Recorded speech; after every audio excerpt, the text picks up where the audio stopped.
Continuamos. Vamos a ver rápidamente un pedazo de un aspecto de lo que es el siguiente paso.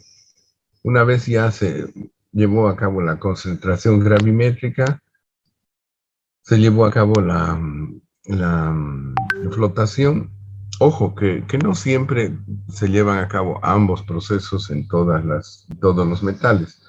En muchos casos se utiliza uno, se utiliza la otra, o se utiliza ambas. Eso depende de metal. Obviamente que no se hace por deporte, sino por necesidad. Si ya se logra con la concentración gravimétrica una ley adecuada, ya no se hace el otro, ¿no? Ahora, si se realiza una buena molienda y con flotación logramos nuestro objetivo, ¿para qué hacer ese otro paso, no? Todo eso va concatenado con el proceso de producción de determinado metal, como les dije al principio. Todos estos procesos que se llaman, anotan por favor, procesos unitarios, o sea que hacen una acción,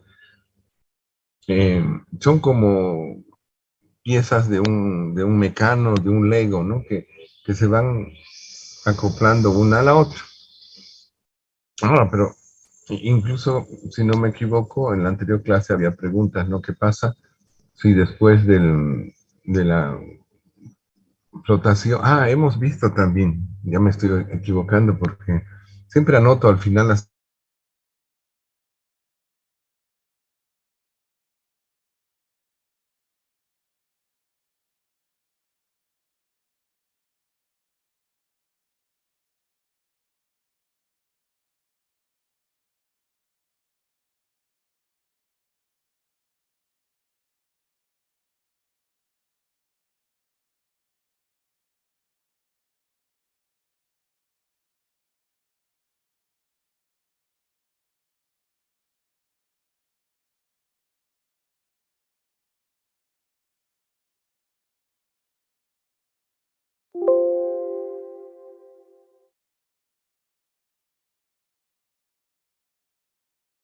Recording in Entonces, progress. una cosa que hay que recordar es que la carga de ese concentrador se hace al medio, ¿no? Con una campana, no se echa por encima, porque enturbiaría la superficie, si no se la echa más o menos a esta altura, de tal manera que vaya asentándose el sólido en partículas y hacia arriba vaya quedando el líquido clarificado que se extrae por encima y se lo recicla, no se lo tira, puede servir como líquido para regar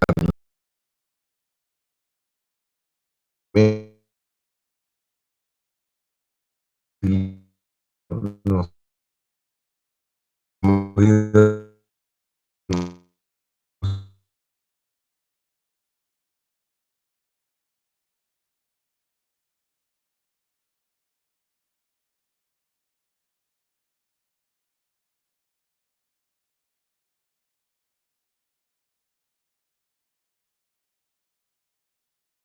Recording in progress.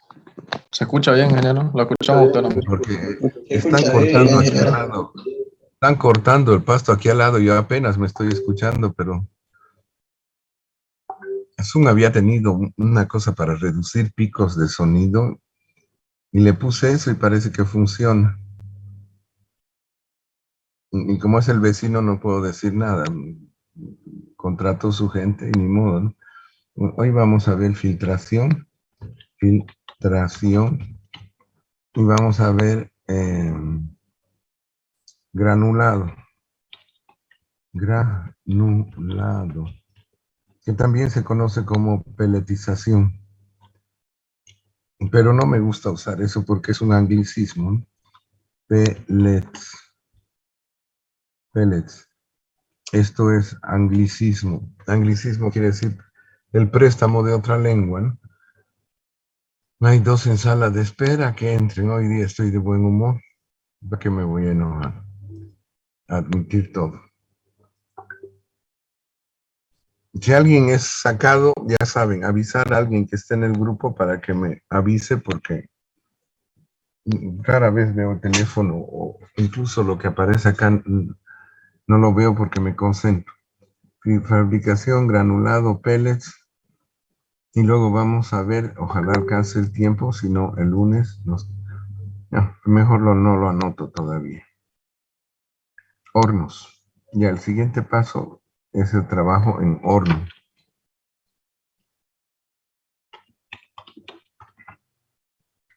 Horno, los cargados de horno. Solo que aquí vamos a iniciar ya otro tema para que no esté arrancado de un proceso.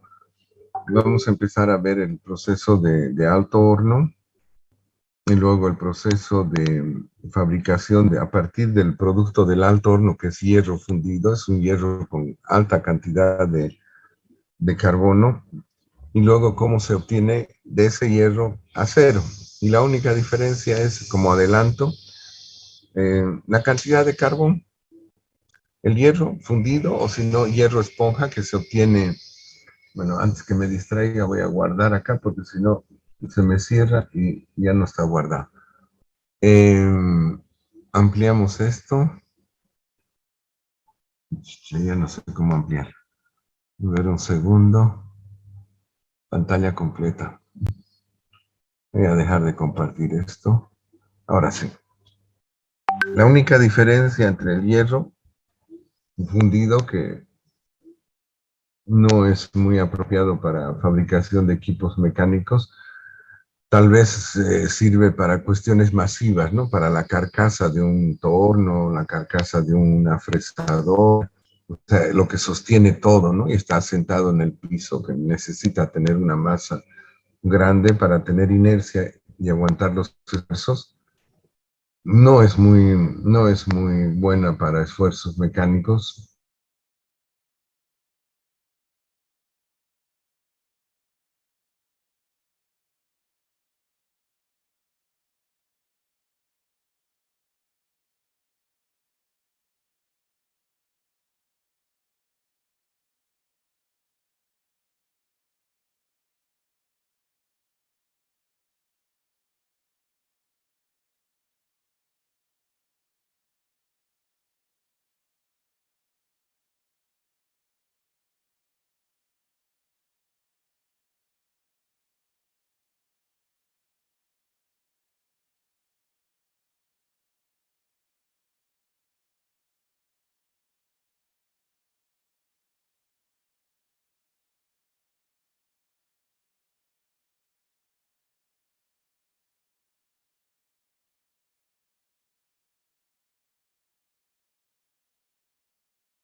Se ubica acá,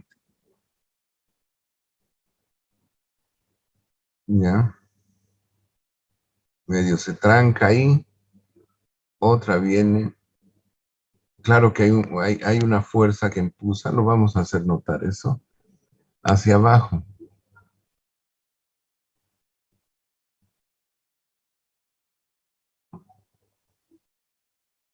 Ya, una ahí, otra se ubica más o menos por acá, intentando pasar también. Ahí se acumula. Entonces, o puede darse otra situación. Por favor, empezamos a más tardar siempre 9:30. A veces hay desliz de la anterior clase, pero después ya no, entonces traten de estar puntuales. Puede ser que se dé esta situación.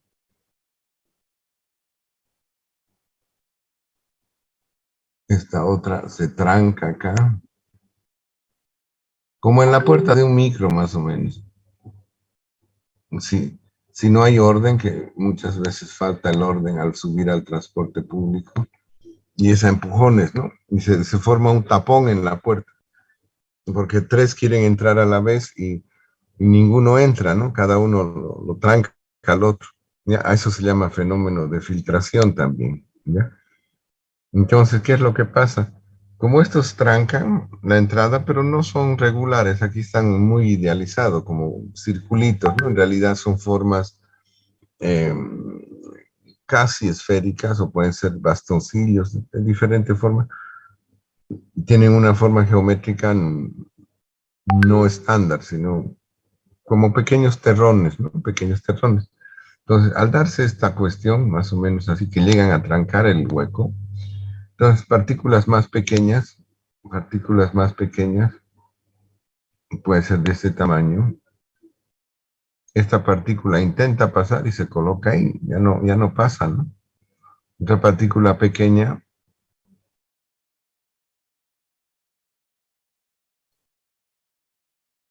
esta quiere pasar, normalmente pasaría, pero se tranca ahí. Otra partícula que quiera pasar, aunque sea pequeña, va a venir y como ya está tapado el hueco, viene y se planta ahí. Y así van haciendo un armazón, pero el líquido sigue pasando entre los límites de las partículas. Entonces, a este efecto se lo conoce como efecto de filtración también, donde una partícula va acuñando, va haciendo como cuña con respecto a las otras, va haciendo una, aquí tenemos ese efecto, aquí también lo tenemos, va haciendo una trancadera, que al final nadie pasa, ¿no? Al final nadie pasa. Un ejemplo podría ser un semáforo a las 6, 7 de la noche o a las 8 de la mañana, en las horas pico. Basta que alguien empiece a dejar de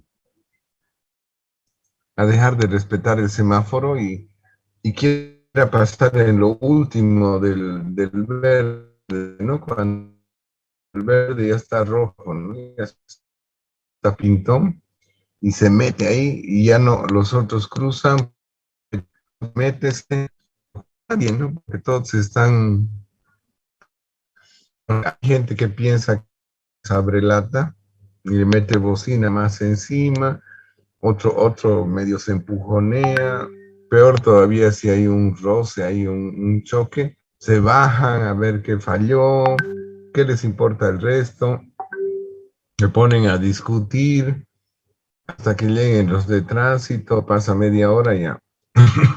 Arruinaron un cruce, ¿no? La gente que está esperando, en lugar de hacer un trayecto, no sé, de 20, 30 minutos, se duplica, ¿no? Porque hay una trancadera, ¿no? Hecha artificialmente. Si la gente respeta cuando está amarillo y hay que frenar y no meterse al cruce, y cuando está verde pasar, podría ser fluido, ¿no? Tal vez un poco lento, pero fluido. Ujú. Otros países hay la regla incluso que al revés de acá.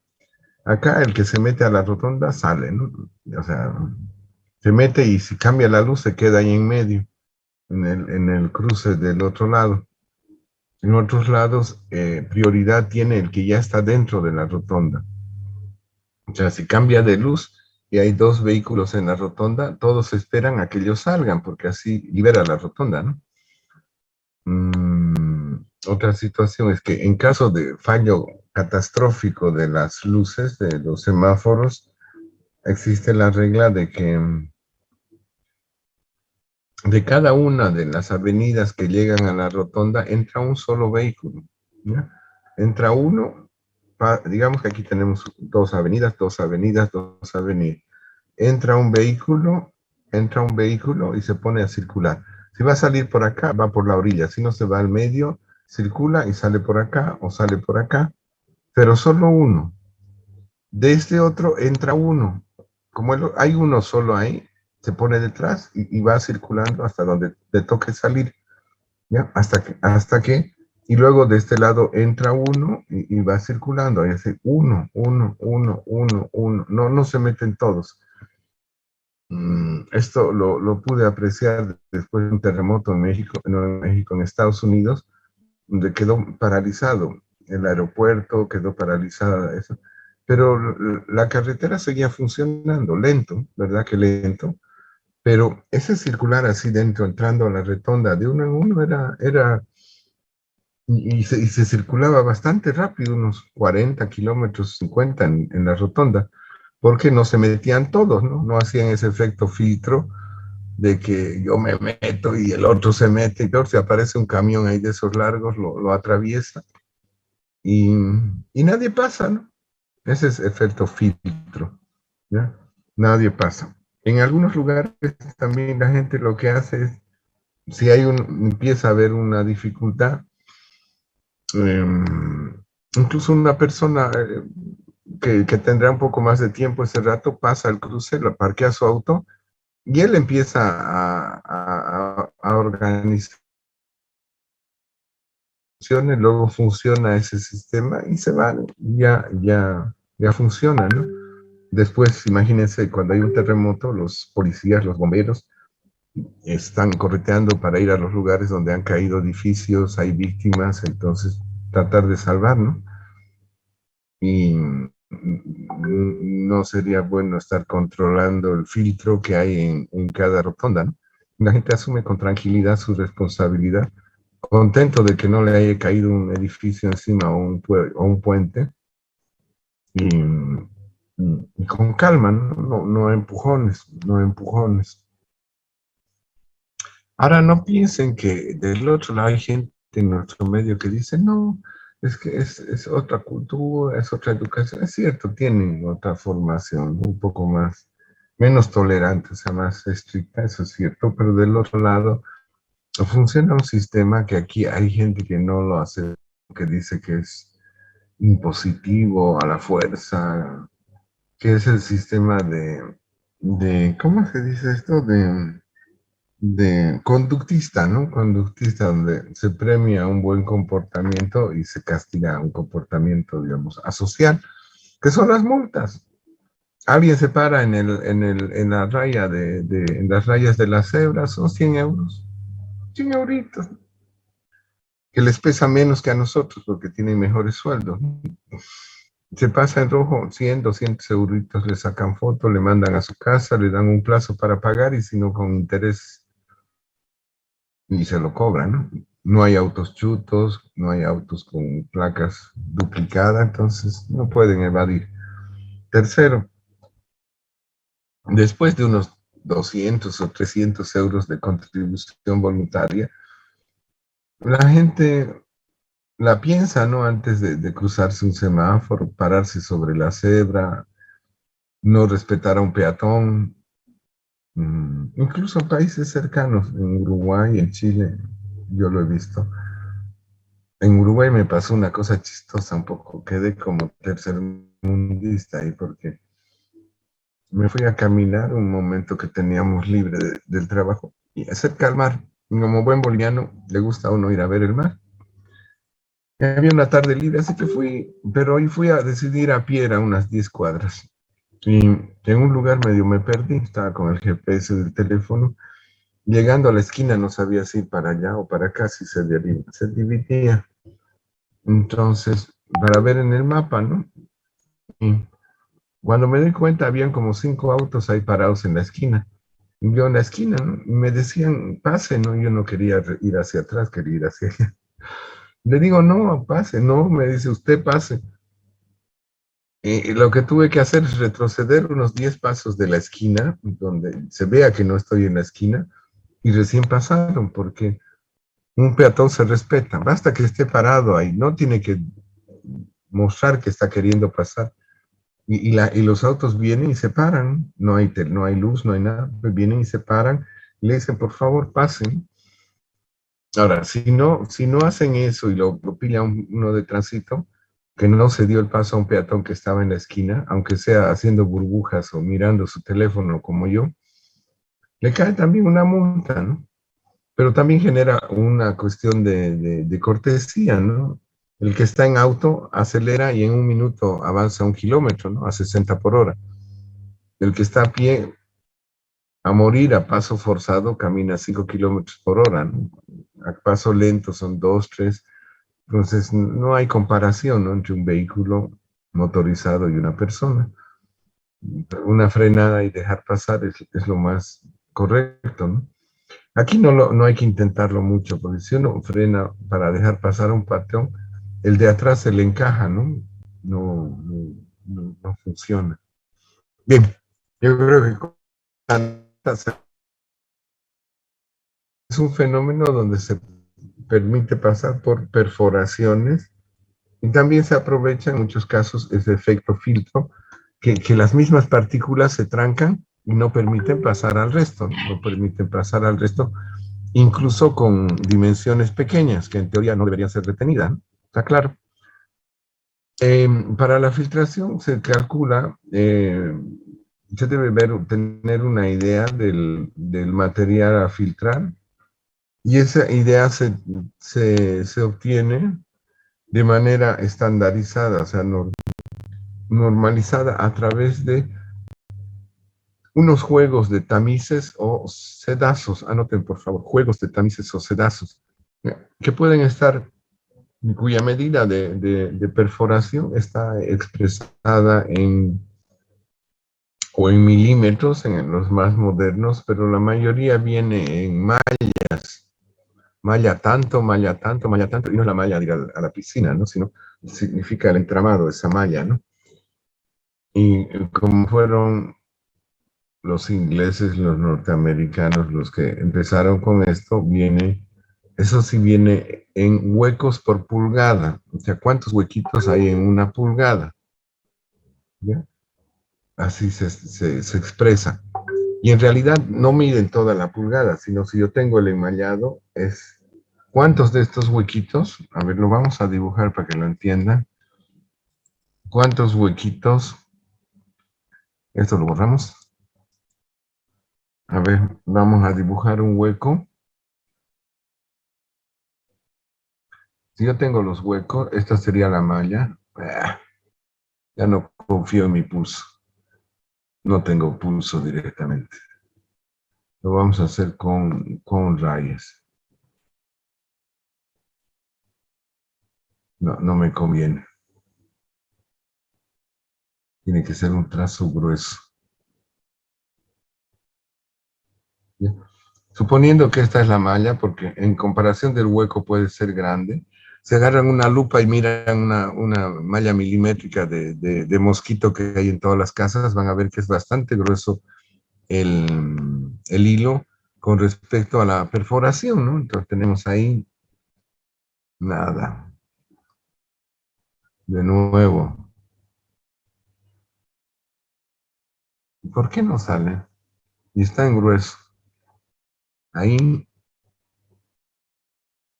suponiendo que aquí viene en este otro sentido, y hay un cuadriculado, ¿no? Pero vamos a analizar este cuadriculado. Fíjense que con respecto al área que ubica los límites, ocupan bastante espacio, ¿no? Ocupan bastante espacio. Creo que aquí sale más grueso. Incluso si son huecos más pequeños, pero no puedo hacer rayas con la regla, solamente a mano. En este caso, incluso, fíjense que los límites son bastante gruesos con relación a este espacio, ¿no? Pero casi el espacio es lo mismo que lo que físicamente tiende a cernir, ¿no? A filtrar, ¿ya? Entonces, lo que se hace es medir este espacio, esto que está aquí adentro, esto que está aquí adentro. O sea, ¿cuántos de estos huecos hay en una pulgada cuadrada? En una por pulgada, ¿no? Por pulgada,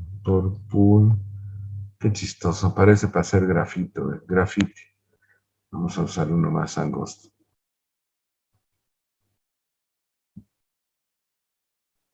Huecos, bueno, ya lo decís, esto lo pintamos. Y aquí viene a ser espacios o huecos, espacios por pulgada, pulgada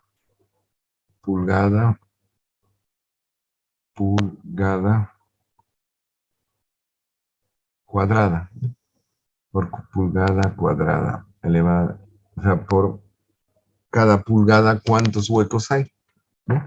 Y de esa manera se expresa. Bien. Por si acaso, pulgada no es la suegra de la pulga. Pulgada es una medida anglosajona que es 2,54 centímetros, 2,54 centímetros. Y en el flexómetro está por un lado centímetros y por otro lado pulgadas. Bien, vamos a ver algunos juegos de esos sedazos.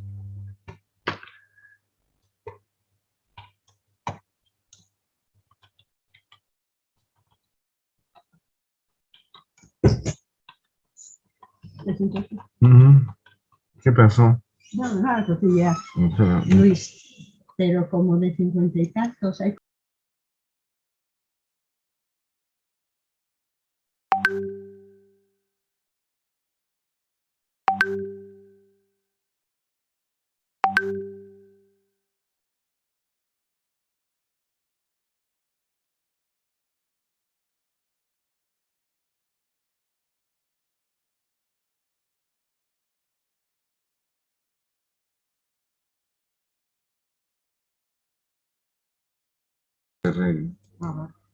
¿Quieres entrar, hija? Porque está saludando. Bueno, ¿Quieres entrar? ya, Ujú. ya, voy a clase. Chao.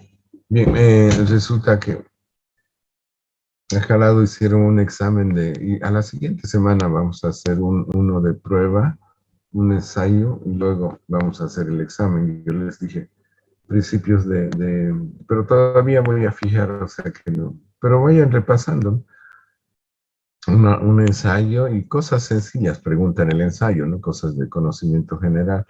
Y una fue la capital de Bolivia y dice que de 60 personas, como 12 le escribieron Santa Cruz, la capital de Bolivia, medio raro, ¿no? Yo creo que a propósito, ha sido medio no sé, por los tiempos que vivimos, ¿no?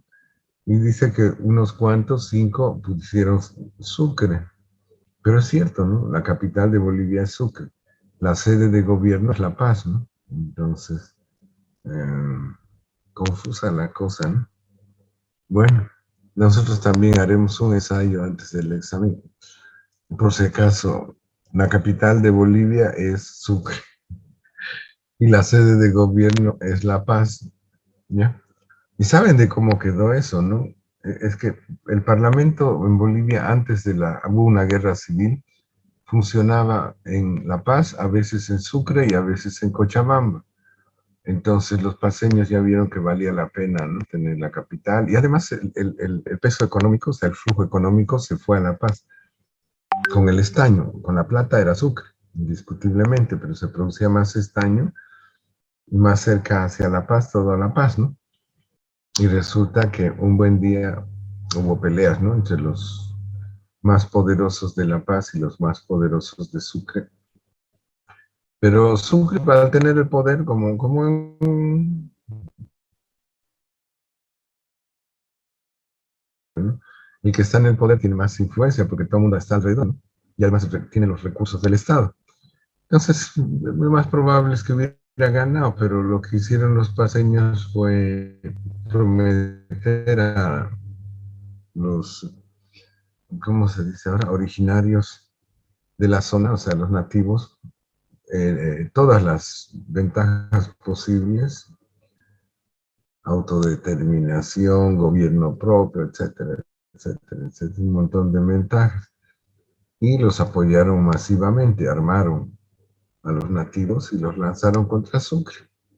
Incluso en la última pelea, que fue el último combate, que fue en Ayoayo, cerca de Ayoayo, la carretera entre Oruro y La Paz, resulta que les dieron duro a los sucrenses, y los sucrenses iban los citadinos, ¿no? Y atraparon a varios. Y los paseños, o sea, citadinos, también los dejaron. Se fueron y los dejaron de los nativos. El jefe de los nativos era Zárate Vilca, está en uno de los billetes modernos, ahora Zárate Vilca.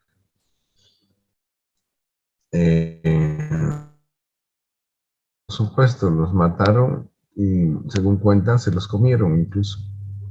Practicaron canibalismo ritual con los sucrenses, y eso los sucrenses nunca lo olvidan.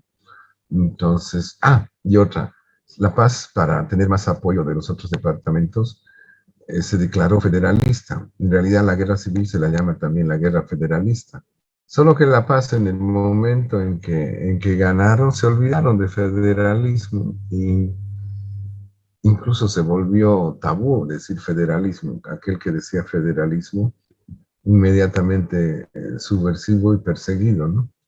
En esa época también estuvo Andrés Ibáñez, cruceño, que era federalista, hasta que lo persiguieron y lo fusilaron, ¿no?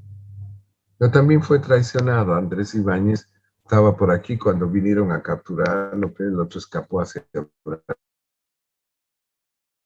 Y ahí estaban. Parece que había un vínculo de amistad de la época de juventud entre el que venía a perseguir a Andrés Ibáñez de La Paz y Andrés Ibáñez, su grupo. Entonces, hacía que lo perseguía, pero no. Entonces fueron gente influyente en Santa Cruz que reclamó, ¿por qué no van a perseguirlo? Y el que estaba acá, antes que lo abusen a él, lo persiguió, lo agarró, lo fusiló. Una pena.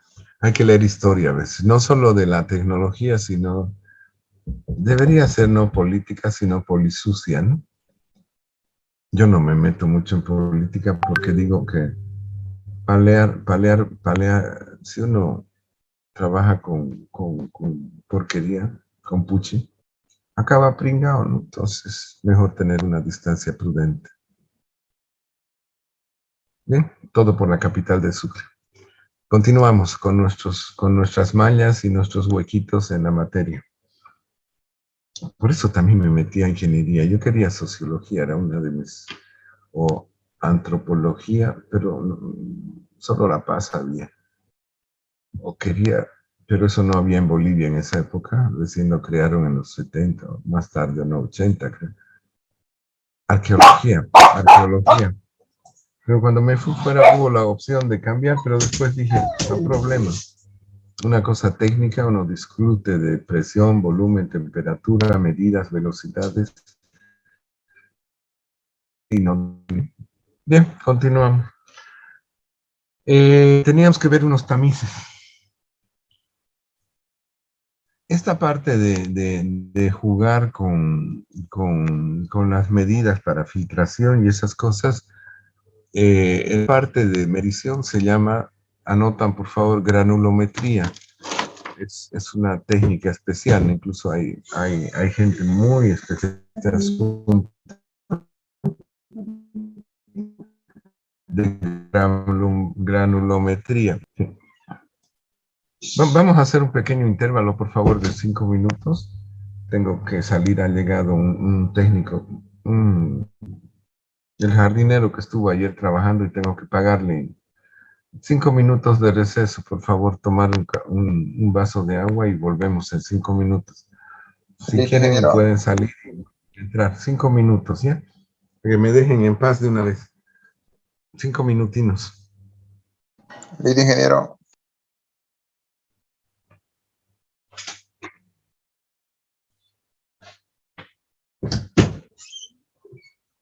¿Ya terminó?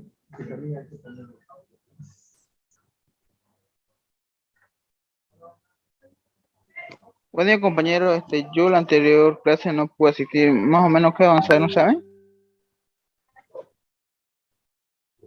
Mira los videos. Avanzamos espesamiento. Sí, pero están grabando la clase, ¿verdad?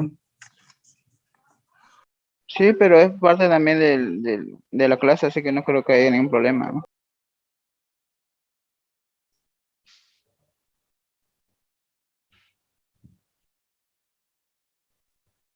¿Alguien está grabando la clase aparte del ingeniero?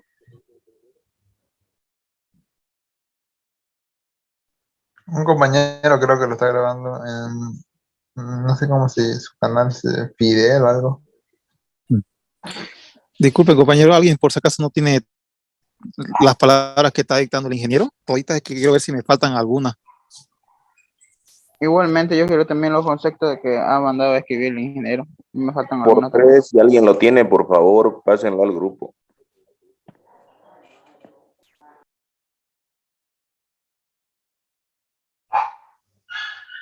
¿Cuál grupo si está silenciado el grupo? No entiendo. Nica. Hay otro grupo. En Telegram, pues. Y ahí que lo suban los videos del compañero que está grabando, si es que puede, ¿no?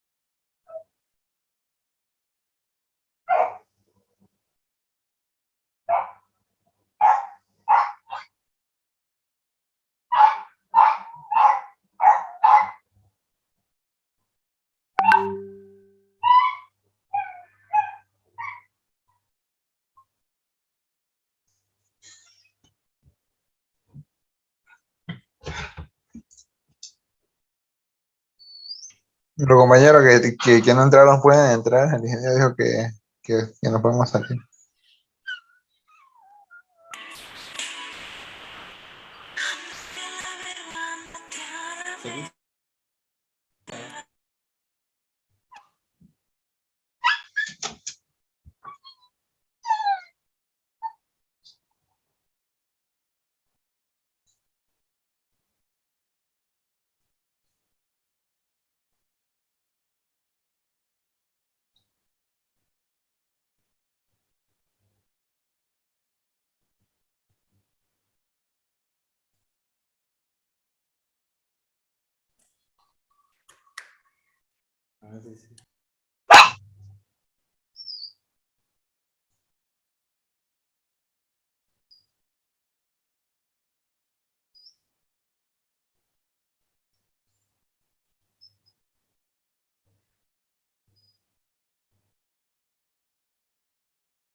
Mierda.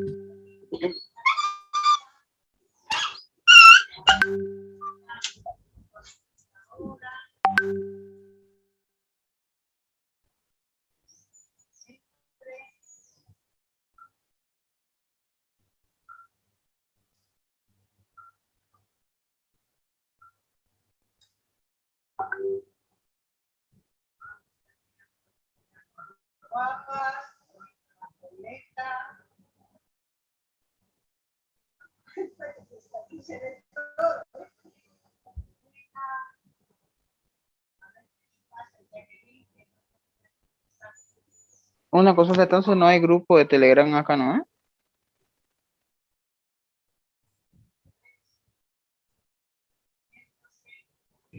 Creo que no.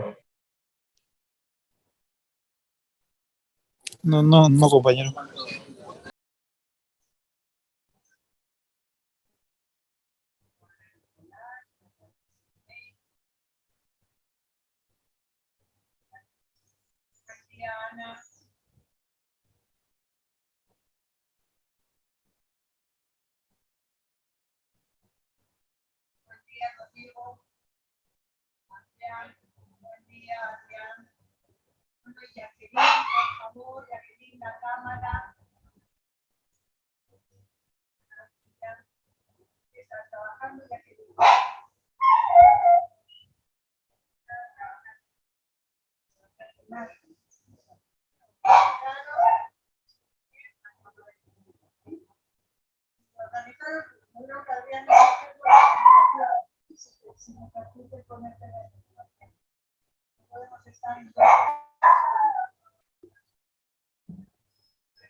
Bueno, que nos copien. Tenemos una solución lodosa o una solución de carga. La misma masa sirve como primer paso del filtro y tenemos un soporte con aperturas filtrantes. Esa puede ser una situación. Otra situación que yo les mostraba donde las partículas más grandes se apelmazan acá y luego no dejan que las más pequeñas pasen. No dejan que las pequeñas pasen.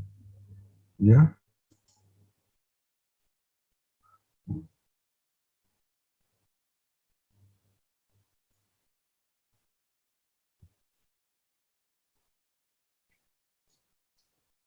Bien. Tenemos esta otra situación. Suspensión, las partículas. Ahora, hay dos formas que se diferencian de filtrado. Una es cuando el filtrado se realiza acá en la superficie del medio filtrante, ¿ya?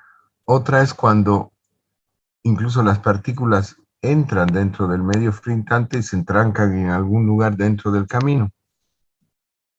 Esto se le llama filtración externa, superficial, y también filtración interna. El problema de la filtración interna es que al final pueden llegar, porque esto se lo puede lavar, ¿no? Cuando se lo remueve o se mueve, en caso que sea pelmaz. Si algún día han hecho jugo de limón o de toronja o de algo en la licuadora y lo han filtrado luego, lo han colado, que es una forma de filtrar el colar, llega un momento en que se tapa pues la coladera, ¿no? Y uno sacude o con una cucharilla le da vueltas para que libere un poco los espacios y pueda pasar el jugo que no ha hecho, ¿no? Y no quede ahí y uno esperando que pase, ¿no? No quiero que pase los ollejos, pero sí quiero que pase el jugo. En este también se ve bastante mejor.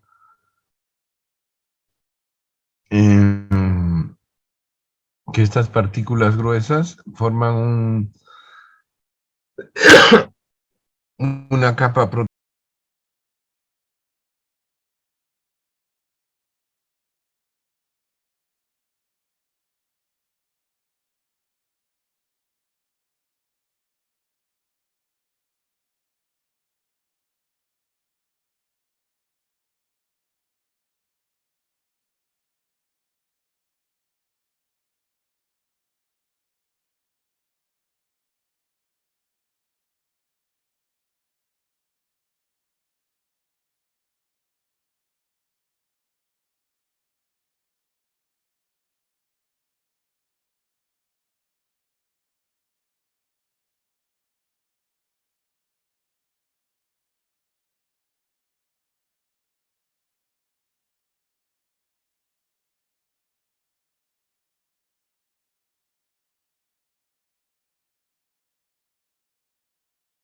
A la distribución del tamaño de lo obtenido molido, sino más bien que se aglomeren algunos de estos lugares, ¿ya?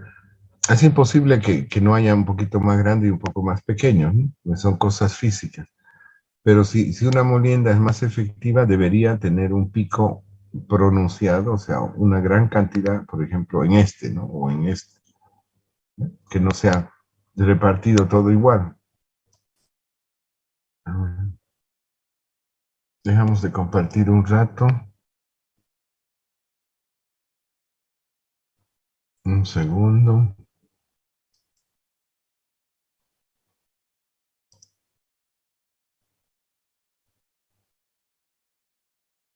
Un videito corto. Aquí está.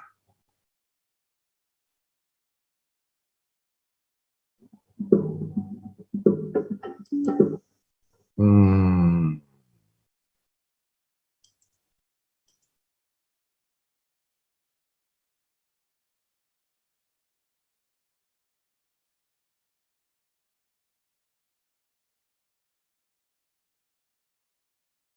hasta cascajo, ¿no? Para construcción.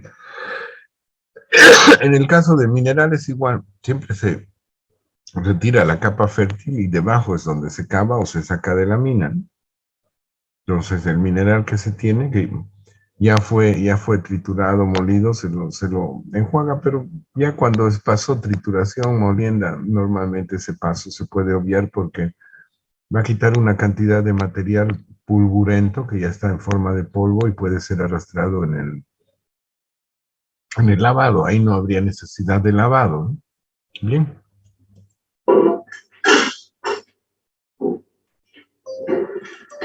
Este es un autoclave, en realidad no es un horno que trabaja a unos 200, 150 grados y seca el material para que no se pegue, no se pegotee. Si tiene humedad, precisamente por la tensión superficial se pega, se pega. Entonces lo va a secar.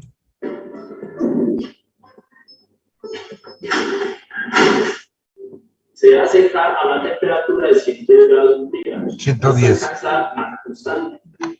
Una vez seco el material al horno. Ah, eso les iba a decir, pero dije, los voy a marear y se me escapó así. Aquí en la punta lo tenía.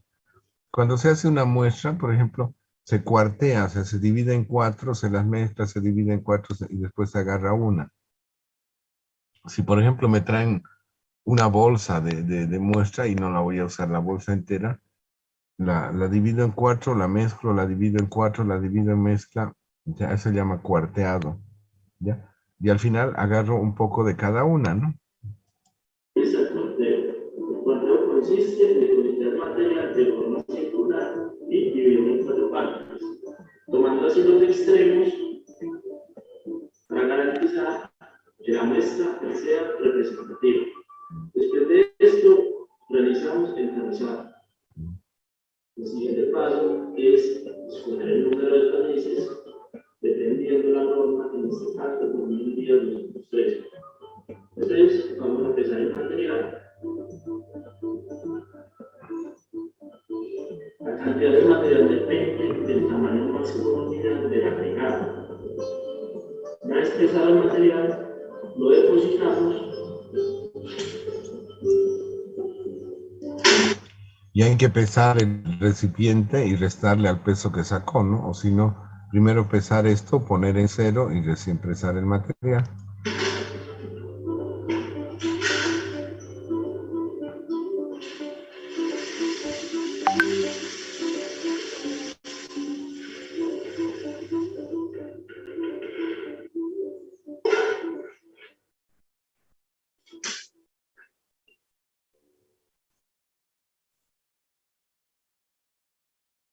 Con aberturas cuadradas. Un segundo. Fíjense, aquí están pulgadas en milímetros y la masa mínima que tiene que ser cuando más o menos se espera esta media, ¿no? Cuanto más grande tiene que ser la cantidad de la prueba, ¿no? Cuanto más pequeñito el tamaño, entonces menos cantidad. Una vez depositado el material de los tamices, vamos a realizar la separación de tamaños, las partículas del agregado en la tamizadora mecánica.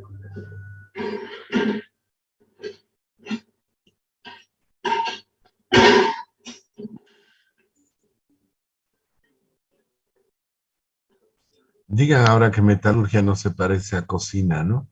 Se parecen ollitas esto, se cuela, se cierne. Por ejemplo, uno hace un arroz, lo lava, lo cuela para que no... Bien, ¿no? Pues yo digo, la metalurgia y la cocina están emparentadas.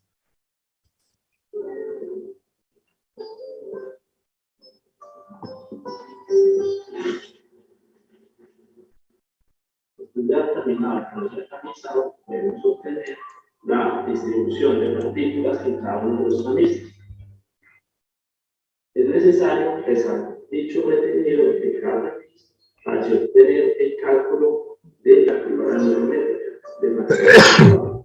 Así concluiríamos el ensayo de la granulometría. Muchas gracias. A esto se le llama ensayo de granulometría. Yo creo que es, no sé, un técnico o estudiante, no sé, pero lo muestra bastante bien. Fíjense que aquí es prácticamente polvo, ¿no? Lo que sale, y aquí hay pedregones, ¿no? Entonces, esa muestra tiene una distribución muy grande de granulometría.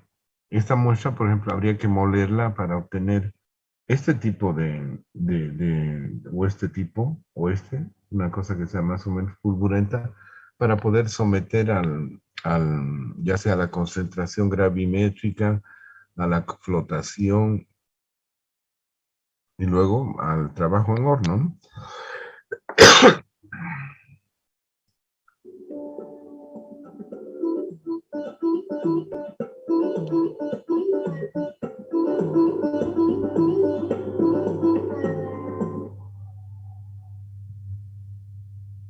Bien. ¿Alguna consulta sobre cómo se determina? No sé qué pasó.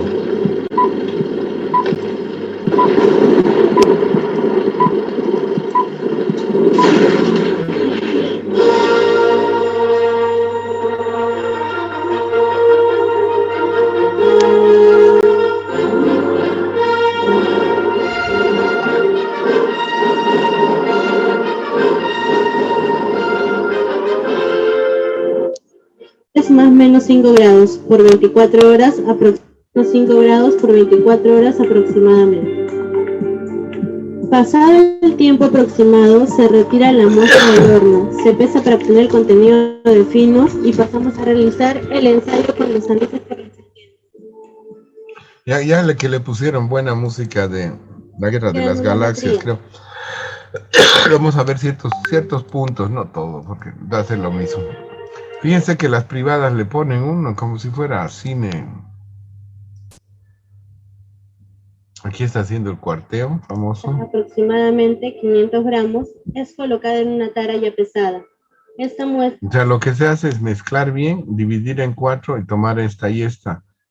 Cuando es muestra grande, de nuevo se mezcla bien, se mezcla, se vuelve a hacer otro círculo, se cuartea y de nuevo 2 por la diagonal se toma. Y eso ya carga, ¿no? De acuerdo al gránulo, al tamaño preponderante, se ve una cantidad de masa necesaria.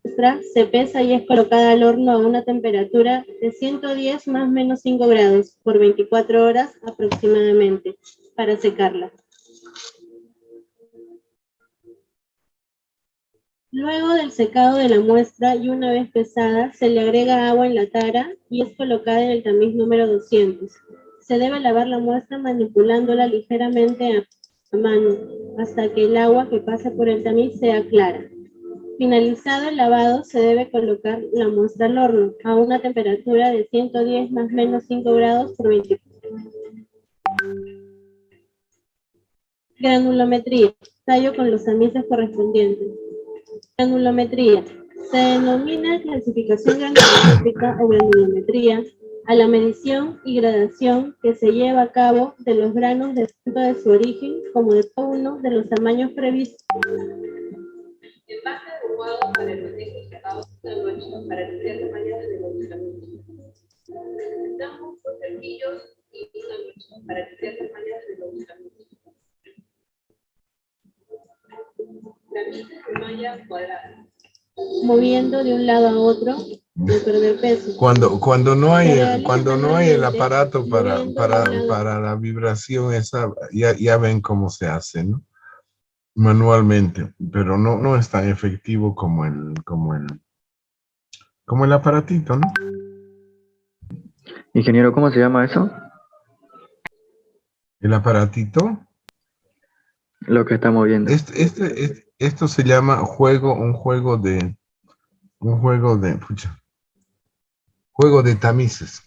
tamices. Y normalmente se dice juego de tamices según norma tal, porque hay normas para juegos de tamices en pulgadas y juegos de tamices milimétricos, ¿no? Ese es un juego de tamices. Y la maquinita es un tamizador mecánico, ¿ya? Y este señor seguramente se llama Juan, Pedro, pero no es parte de la mecánica ya. Es manual, ¿no? En todo caso, cuando se hace manual hay una mayor repetitividad, porque usted le pone tantos minutos a tal tipo de oscilación y los resultados van a ser más comparables, ¿no? Puede ser si este señor va a estar haciendo esto durante todo el día, al principio va a estar bien desayunado, bien descansado y lo va a hacer más enérgicamente. Al final de la tarde le llega a hacer uno y lo va a hacer ya con las pilas en reserva, ¿no? Ya no va a ser el mismo ímpetu de moverla, ¿no?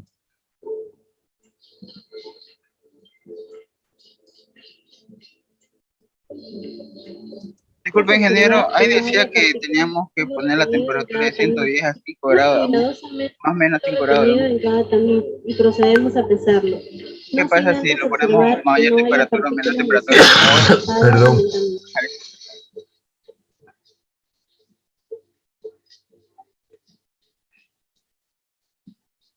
Claro, aquí todavía sigue uno por uno siguiendo a ver si no pasa algo. Si pasa algo, lo mete al siguiente. Lo que pase con este tamizado, digamos, siguiente, lo tiene que pasar al otro.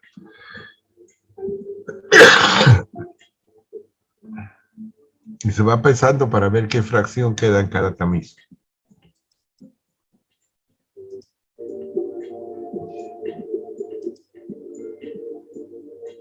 Bueno, para terminar el tamizado están 3 trabajando aquí y la máquina lo hace todo solo.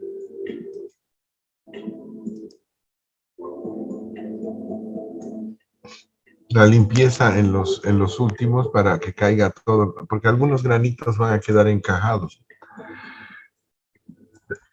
Por aquí seguramente va a estar ya el resultado. Esto es aburrido porque se repite.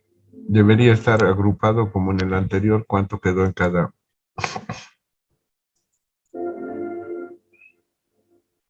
Finalmente, calculamos los porcentajes de... Aquí terminó. Finalmente, calculamos los porcentajes detenidos y porcentajes que pasan en cada malla.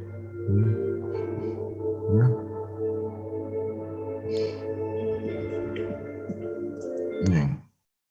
¿Alguna pregunta sobre esto de tamizado? Bien, continuamos entonces. Ahora vamos a ver algunos. No sé si... Adelante. En el comienzo del video dijeron que teníamos que ponerle la muestra a 110, más o menos 5 grados. Vamos. En la máquina en sí solo llega a esa temperatura, puede subir o puede bajar de 5 grados, por ejemplo, 2 grados o así. ¿Qué pasaría? Mire, un autoclave de esos, lo más probable es que llegue hasta unos 400, 500 grados, ¿no? Para diferentes procesos. Es un hornito o autoclave se llama. Se utiliza 100, 110 grados. Yo usé hasta 150, es más rápido. El problema es que tienes que estar seguro que no haya alguna reacción a esa temperatura o cambio polimórfico que puede complicar la existencia. Bueno, usa 120 o 110 más menos 5 por el error de medición incluso del termómetro que utilicen, ¿no? Del termómetro que utilicen o variaciones de corriente que pueden subir un poco, bajar la temperatura del autoclave u horno. ¿Para qué? Para asegurar de que esté sobre los 100 grados. Eso debe ser a nivel del mar, ¿no? Para que se evapore el agua, que se evapore todo el agua. Asegurar que estemos 100 grados, un poco por encima, ¿ya? Entonces, en estos casos nunca se va a usar, digamos, muestras de temperatura de bajo grado, como ¿Perdón? ahí decía. Entonces, es un horno nomás directamente, no es algo que ponga como temperatura de bajo grado, ¿no?, a esa muestra. No, es un horno que solo sirve para secar, como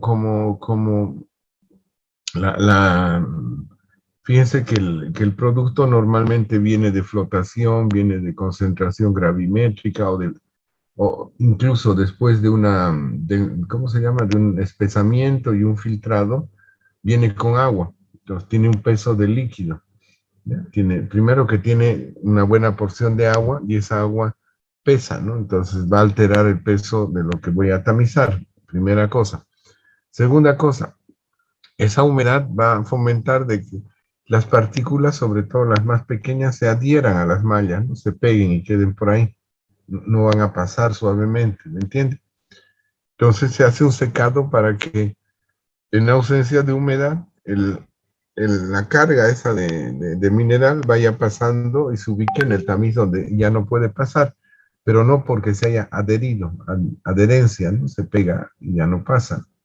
Eso es lo que se quiere obtener al secar el material para proceder al tamizado. ¿Respondí su pregunta, Pereira? Sí, gracias, la verdad que tenía esa duda. No, pero dígame, porque si no, yo explico, trato de explicar de otra manera. Son dos motivos. Uno es reducir la humedad para que no me fase los resultados con una masa que no voy a tamizar, que es la masa del agua, del líquido. ¿Y por qué? Porque viene de un proceso donde se ha utilizado agua en varias etapas. O sea, tiene humedad extraña.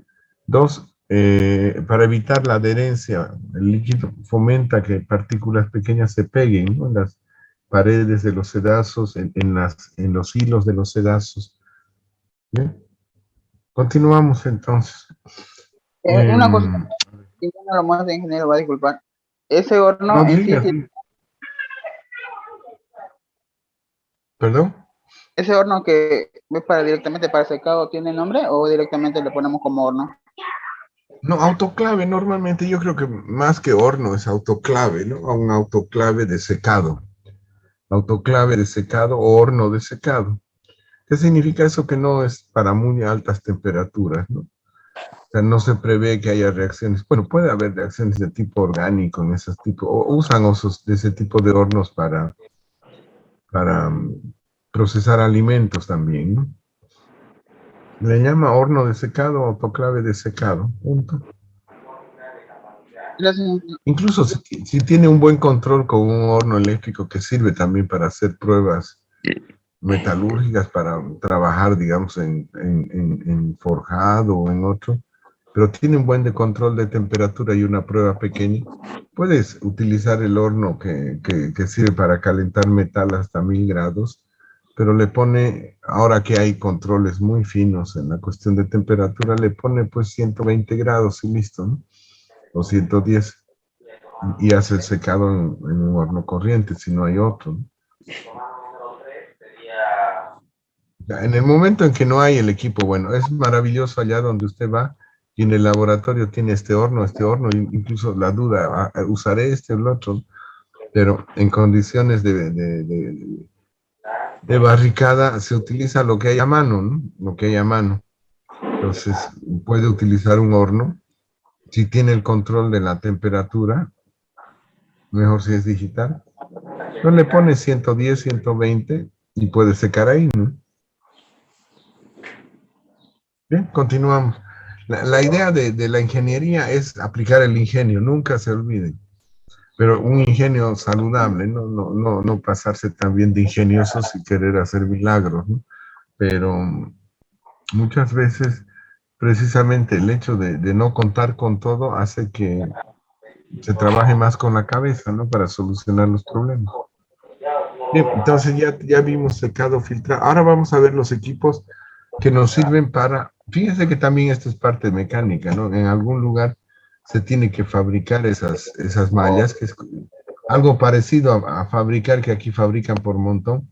Incluso hacen máquinas en nuestro medio para hacer malla olímpica, ¿no? Y hay gente de tubos y hace sus maquinitas para hacer doblar así en forma de B chica el alambre y luego trenzarlo. E incluso venden equipos para hacer malla olímpica, ¿no? Pero es una cosa más gruesa, ¿no? Es mecánico. Para hacer sedazos tendría que trabajarse con equipos más delicados, ¿no? El equipo para la oscilación, o sea, para el tamizado, es eléctrico y mecánico, ¿no? Bien, continuamos con una rápida visión a la parte del aglomerado. Anoten, por favor, aglomerado, que ya es la última parte para preparar el mineral para poderlo meter a un horno. ¿Por qué? Porque si meto en forma de polvo, vuela o tapona. Ambos procesos implican pérdida de material y un mal funcionamiento, y además pérdida, que es lo peor, ¿ya?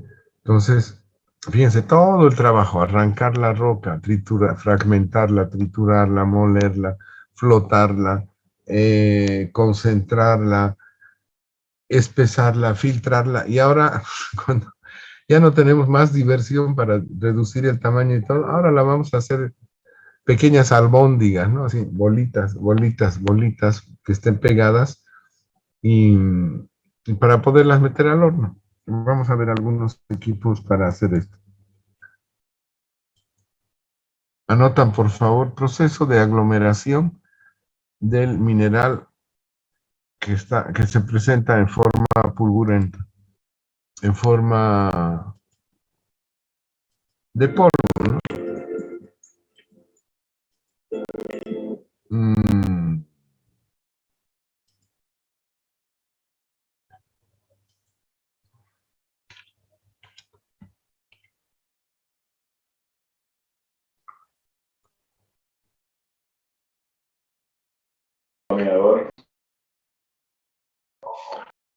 La siguiente clase vamos a terminar de ver estos de pelecitas y ya empezamos a trabajar con alto horno. Porque en la carga del alto horno se hace con esos pellets. Inge, ¿Sí? una preguntita. ¿Sabe qué es horno de inducción? ¿Por inducción? Sí. ¿Me puede dar